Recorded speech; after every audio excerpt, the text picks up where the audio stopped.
നല്ല വൃത്തി വേണം നമുക്ക്, പ്രത്യേകിച്ച് നിസ്കരിക്കുമ്പോൾ. ഖുദൂ സീനത്തകും ഇൻദ കുല്ലി മസ്ജിദ്, രണ്ട് വ്യാഖ്യാനങ്ങൾ. ഒന്ന്, നമ്മൾ നിസ്കരിക്കുമ്പോൾ നല്ല ഭംഗിയുണ്ടാണ്. അപ്പോൾ പെണ്ണുങ്ങൾക്കൊക്കെ നിസ്കാരക്കുപ്പായ ഒരു 4-5 ജോഡി വേണം.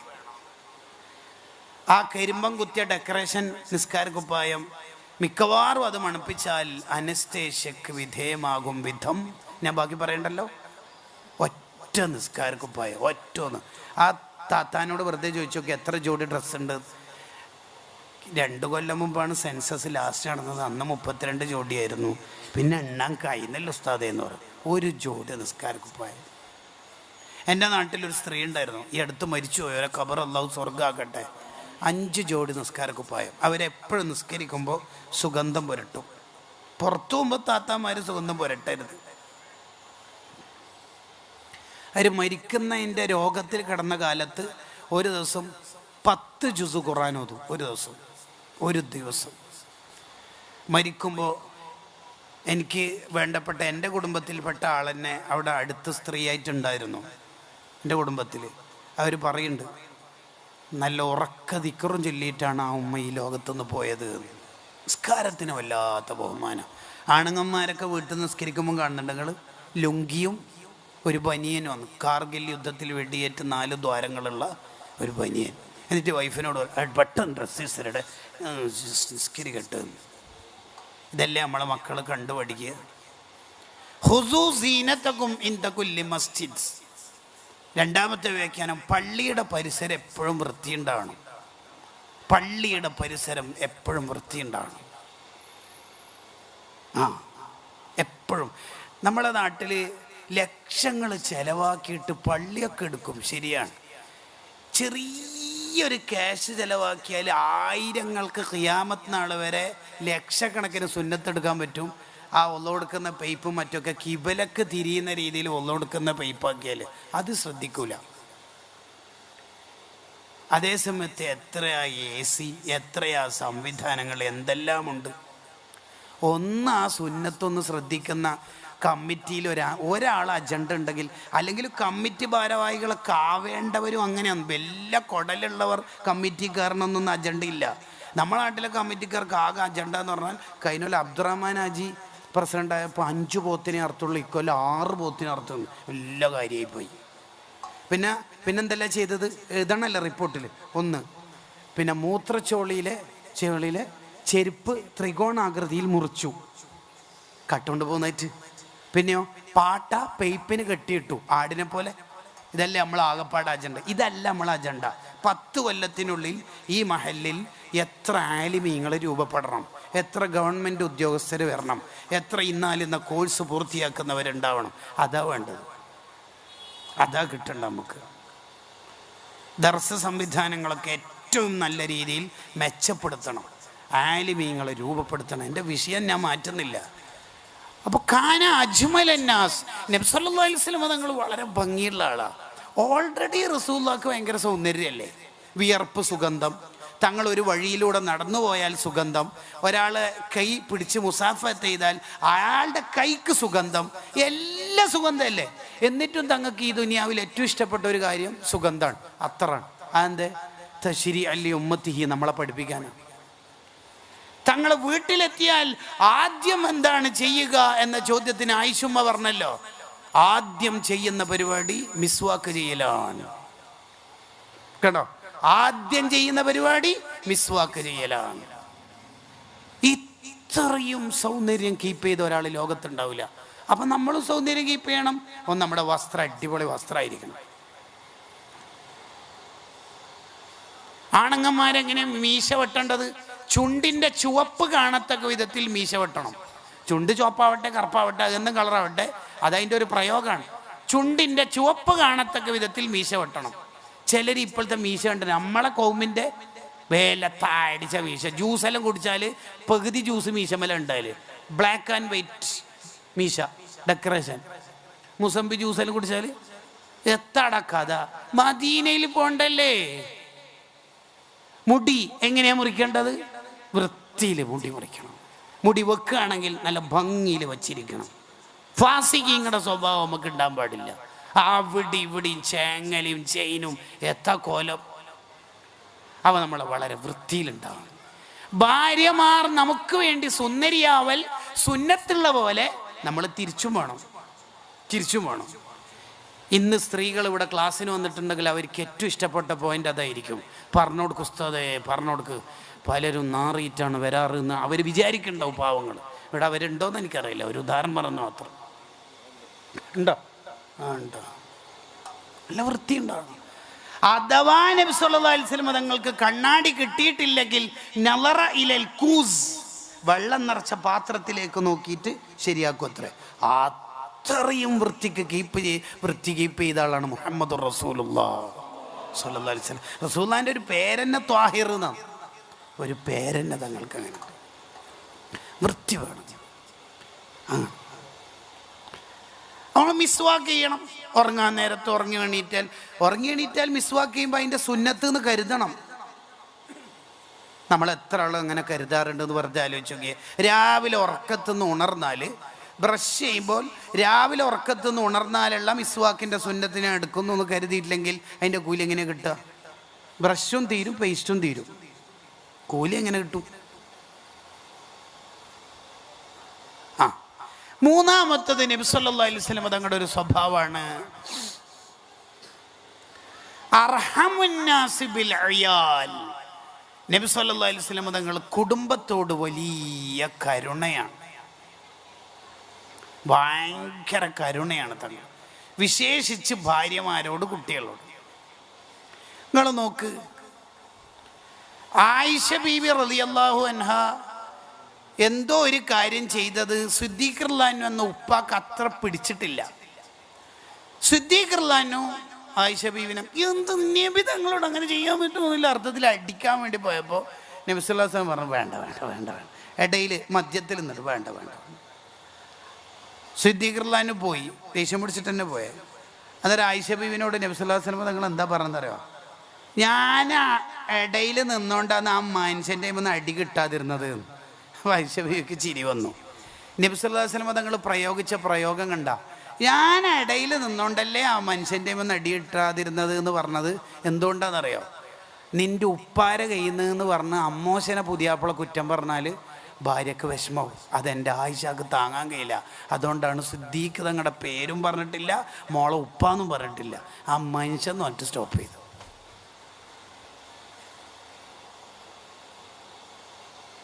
നമ്മളൊക്കെ പഠിക്കേണ്ട പാടാണ്. നമ്മളെ അമ്മോശനും തമ്മിൽ മിണ്ടോ? നമ്മളെ നാട്ടിൽ അമ്മോശനും പുതിയാപ്പിളെ ആകെ മിണ്ടൽ രണ്ട് സന്ദർഭത്തിലാണ്. ഒന്നാം നിക്കാഹിൻ്റെ സമയത്ത് ഉസവ്വിജുക്കാലാമ നോക്കണമേ, മര്യാദയ്ക്ക് നോക്കണം, കബിൽത്തു നിക്കാഹത്ത് ചോദിച്ചു. അതൊന്ന്. രണ്ടാമത്തത്, ഭാര്യ ഡെലിവറിക്ക് വേണ്ടി റൂമിലേക്ക് കയറിയാൽ പുറത്തുനിന്ന്, പണ്ടൊക്കെ നഫീസത്ത് മല, ഇപ്പോൾ വാട്സപ്പ് യൂണിവേഴ്സിറ്റി, അങ്ങനെ പുറത്ത് നിൽക്കുന്നുണ്ടാവും പുതിയാപ്പിള. അപ്പോൾ അമ്മോശനൊന്ന് ചോദിക്കും, കീശയൊക്കെ കേട്ടിട്ട്, വെറുതെ ഉടായ്പ ചോദ്യമാണ്, പൈസയുടെ ആവശ്യമൊന്നും ഇല്ലല്ലോ. ആ ചോദ്യത്തിന് എന്താ മറുപടി പറയൽ? ചില ചോദ്യത്തിന് ഉത്തരം പറയാൻ കഴിയാത്ത ചോദ്യമായിരിക്കും. ഉദാഹരണത്തിന്, നീ നിൻ്റെ ഭാര്യനെ തല്ലൽ നിർത്തി എന്ന് പറഞ്ഞാൽ ഇത്ര നാളും തല്ലാറുണ്ട്, നിർത്തിയിട്ടില്ല എന്ന് പറഞ്ഞാൽ ഈസ് ഗോയിങ് ഓൺ, മത്സരം തുടരുന്നുണ്ട് എന്ന അർത്ഥം. അതിന് ഇംഗ്ലീഷ് ലിറ്ററേച്ചറിൽ ലോഡഡ് ക്വസ്റ്റ്യൻ എന്നാണ് പറയൽ.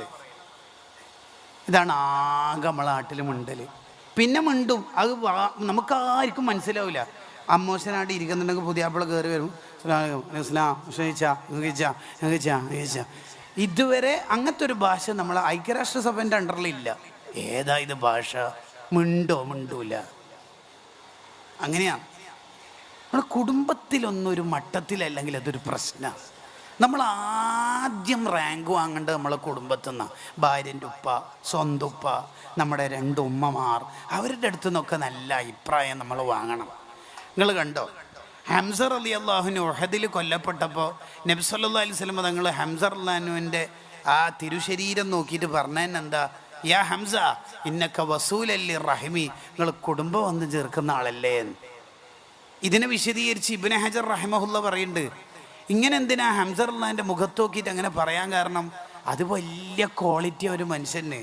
നമ്മളൊക്കെ മരിച്ചു പോകുമ്പോൾ നമുക്ക് ഇങ്ങനെ ഒരു ആത്മീയ വിലാസം ഉണ്ടാവണം. അങ്ങനെ വേണ്ടത്.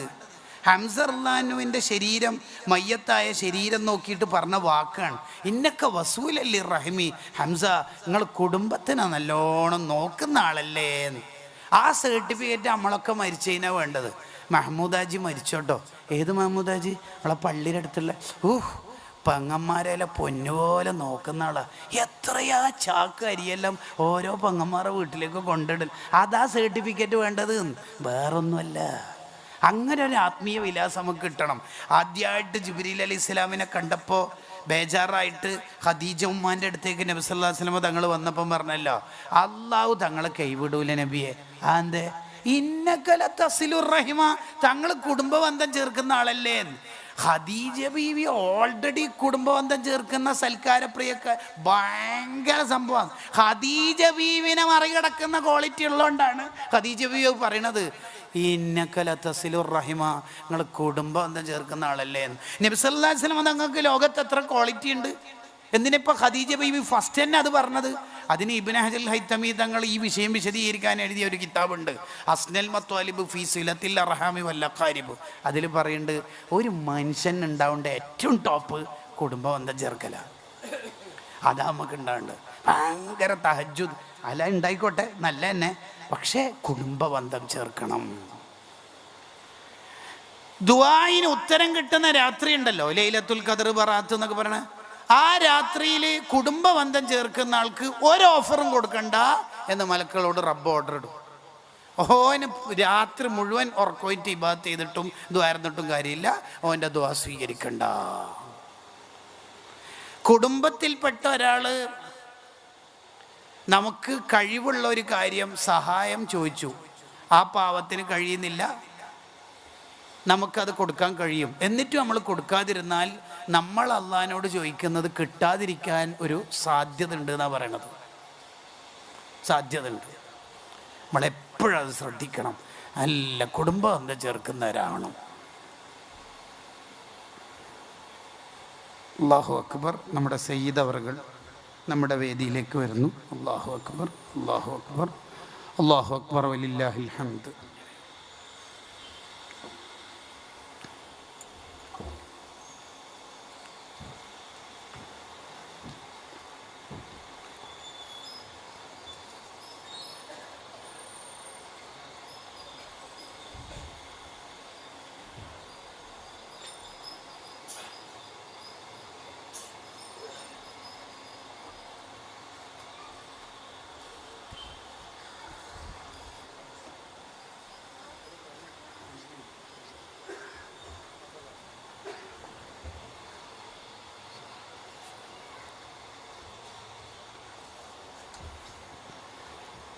നമ്മുടെ കുടുംബത്തിൽപ്പെട്ട ഒരാൾ നമുക്ക് കഴിവുള്ള ഒരു കാര്യം ചോദിച്ചു, സാമ്പത്തികമായിട്ടാവാം. ആ പാവത്തിന് തീരെ വയ്യ, കുറച്ച് ക്യാഷ് റോളാക്കാനുണ്ടാവോ, അല്ലെങ്കിൽ സഹായിക്കോ, മോളെ കല്യാണത്തിനാവാം. നമുക്കത് കൊടുക്കാൻ കഴിവുണ്ട്. നമ്മൾക്ക് ആ കഴിവുണ്ടായിരിക്കെ നമ്മൾ കൊടുക്കാതിരുന്നാൽ നമ്മൾ അള്ളാഹിനോട് എന്തൊക്കെ ചോദിക്കണ്ടോ ആ ചോദ്യത്തിന് ഉത്തരം കിട്ടാതിരിക്കും. അതാണ് നേരത്തെ മലയാളത്തിൽ പറഞ്ഞത്, ദുആഇന് ഉത്തരം കിട്ടാതിരിക്കും എന്ന്. ആര് നമ്മളോട് ചോദിച്ചാലും നമ്മൾ പരമാവധി കൊടുക്കണം. അത് ട്രെയിനിൽ നിന്നാണെങ്കിലും ബസ് സ്റ്റാൻഡിൽ നിന്നാണെങ്കിലും ന്യായങ്ങൾ പറയരുത്, ഉള്ളത് വെച്ച് കൊടുക്കണം. ഇബ്രാഹിമിന് അദ്ദേഹം റളിയല്ലാഹുവിന് പറയാണ്, നിഅമൽ ഖൗമു അസ്സുആലു അസ്സുആലു യഹ്മിലൂന സാദന ഇലൽ ആഖിറ. ആരെങ്കിലൊക്കെ നമ്മളെടുത്ത് എന്തെങ്കിലും തരുമോ എന്ന് പറഞ്ഞ് ചോദിക്കുന്ന, നമ്മളോട് ചോദിക്കുന്ന ആൾക്കാർ എന്ന് പറഞ്ഞാൽ യാചകൻ. ഒരാൾ നമ്മളെടുത്ത് യാചകനായിട്ട് വന്നു, വല്ലതും തരുമോ എന്ന് ചോദിച്ചു. ഫുഡ് തരുമോ, ഒരു നേരത്തെ ഫുഡ് തരുമോ, ഒരു ചായ കുടിക്കാനുള്ള പൈസ തരുമോ, ബസ് സ്റ്റാൻഡിലോ റെയിൽവേ സ്റ്റേഷനിലോ നമ്മളോട് ചോദിക്കുകയാണ്. അവർ യഥാർത്ഥത്തിൽ യഹ്മിലൂന സാദന ഇലൽ ആഖിറ, അവർ ആഖിറത്തിലേക്ക് നമ്മുടെ ലഗേജ് കൊണ്ടുപോകുന്നവരാണെന്ന് ചിന്തിച്ചിട്ട് വേഗം കൊടുത്ത് ഏൽപ്പിക്കണം. ഉദാഹരണത്തിന് നമ്മൾ പെട്ടി കെട്ടുമ്പോൾ ഹാൻഡ് ബാഗ് 7 കിലോൻ്റെ മേലെയായി, ലഗേജിൽ 30 കിലോ എടുക്കാനേ പറ്റുള്ളൂ, 80 കിലോ ഉണ്ട്, എന്തപ്പോൾ ചെയ്യുക? അപ്പോഴാണ് രണ്ടാൾ പറയണത്, എന്താ പ്രശ്നം? ഞാനുണ്ട്, ഇൻഡിഗോക്ക് ദോഹയിന്ന ലഗേജ് ഇല്ല, എന്തേ? ഉമ്മാമ മരിച്ചിട്ട് പോണതാണ്, എന്നിതെടുക്കോ? അതാണ് സംഭവം.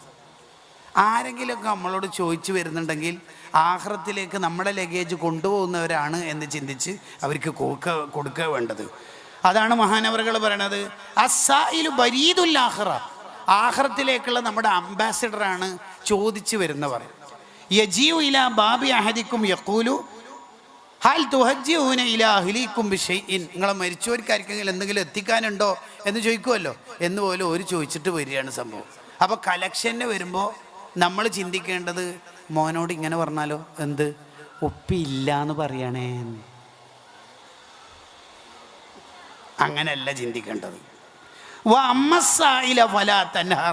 ചോദിച്ചു വരുന്നവരോടൊന്നും ആട്ടി ഓടിക്കുകയോ നോ പറയുകയോ ചെയ്യരുത്. ഇനി ഈ ചോദിക്കുന്നത് നിങ്ങൾ ശ്രദ്ധിക്കണം. ചോദിക്കുന്നത് നമ്മൾ ആരോടെങ്കിലും അങ്ങനെ യാചന നടത്താൻ പറ്റുമോ? നമുക്കുണ്ടായിട്ട് ഇല്ലായ്മ അഭിനയിച്ചിട്ട് ചോദിക്കുകയാണെങ്കിൽ മൻ സഅലന്നാസ തകസുറൻ, രണ്ടാം നില വാർക്കാനും രണ്ടാം നില ഗ്രാനൈറ്റ് മാർബിൾ ഇടാനും വേണ്ടിയിട്ട് ഒരാൾ കളക്ഷന് പോവുക, അങ്ങനെ യാചന നടത്തിയാൽ ഫഇന്നമാ യസ്അലു ജംറൻ, ഓൻ തീക്കട്ടയാണ് ചോദിക്കണത്, ഓൻ കുറേ ഉണ്ടാക്കാനാ ചോദിക്കണത്. ഇല്ലായ്മ അഭിനയിച്ച് ചോദിച്ചാൽ ഓൻ തീക്കട്ടയാണ് ചോദിക്കണത്. തീക്കട്ട വേണമെങ്കിൽ കുറേ എടുത്തോളി, അല്ലെങ്കിൽ കുറച്ച് കിട്ടിയിട്ട് നിർത്തിക്കോളി എന്ന് ഹദീസിൽ കാണാം. ഇതൊക്കെ വിശദീകരിച്ച് ഇമാം അജ്ലൂനി റഹിമഹുല്ല അവിടുത്തെ ഫത്താവയിൽ പറയാം. ഒരു ഹറാമായ വകുപ്പിനെ കുറിച്ചാണ് പറയണത്. എന്താ പറയുന്നറിയോ? വഖദ, നേരത്തെ ഒരു കാര്യം ഹറാമാണ് എന്ന് പറഞ്ഞിട്ട് പിന്നെ പറയാ വഖദ, അപ്രകാരം ഹറാമാണ്. ഇദാ അഅതാഹു ശൈഅൻ അലാ ലന്നി അന്നഹു മുത്തസിഫുൻ ബിസിഫത്തി കമാലിൻ, ഇയാൾ നല്ല മനുഷ്യനാണല്ലോ, ഇയാൾക്കെല്ലാം കൊടുത്താൽ മുതലാവും എന്ന് വിചാരിച്ചിട്ട് ഒരാൾ നമുക്ക് വലിയ സംഭാവന തന്നു. വലൗലാ ദാലിക ലം യുഅ്തീഹി, ആ വിശേഷണം നമുക്കില്ല, ഇയാൾ നല്ല ആലിമാണല്ലോ, കിതാബ് വെക്കുന്ന ആളല്ലോ, നമുക്ക് അങ്ങനത്തെ ഒന്നില്ല, എന്നാൽ പിന്നെ ആ ക്യാഷ് വാങ്ങാൻ നിൽക്കരുത്. ഫലാ യഹില്ലു ലഹു മാ അഖദഹു വലാ യംലിക്കുഹു ഇദാ ലം യകുൻ മുത്തസിഫൻ ബിതിൽക സിഫത്തിൽ മദ്ലൂന, ആ വിചാരിച്ച ഗുണമില്ലെങ്കിൽ നമ്മളത് വാങ്ങാൻ നിൽക്കല്ലേ മോനെ, ഹറാമായി പോവുകയെ എന്ന് പേടിക്കണം.